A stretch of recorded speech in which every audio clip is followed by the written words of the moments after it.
Hello. তো দেখো আমি সকাল সকাল কোথায় যাচ্ছি, তো চলো গিয়েই দেখা হচ্ছে। আর যাওয়ার সময় এরকম পরিবেশ দেখতে বেশ গাছপালা চারিদিকে সবুজ পরিবেশ দেখতে বেশ ভালোই লাগছিল।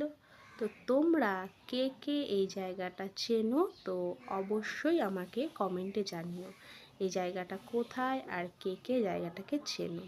তো আমি দেখতে দেখতে যাচ্ছিলাম বাইরের পরিবেশটা।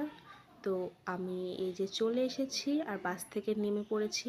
আমার বান্ধবী আমার জন্য এই যে দাঁড়িয়েছিল। আর আমাদের কলেজ যেহেতু এখন অফ, তাই আমরা গল্প করতে করতে যাচ্ছিলাম। কলেজ থাকলেই আমাদের গল্পের শেষ হয় না, আর সেহেতু এখন কলেজ অফ, তো আমাদের আরোই গল্প হচ্ছিল। তো গল্প করতে করতে চলে এলাম। আর এই যে আমি সকাল সকাল পড়তে এসেছি। তো আমি আর সব ছোট বড় ভাই বোনেরা মিলে পড়ে নিচ্ছিলাম। তো চলো আমরা এখন পড়ে নিই, আর তোমরা চ্যানেলটাকে সাবস্ক্রাইব করে দাও। Tata, by.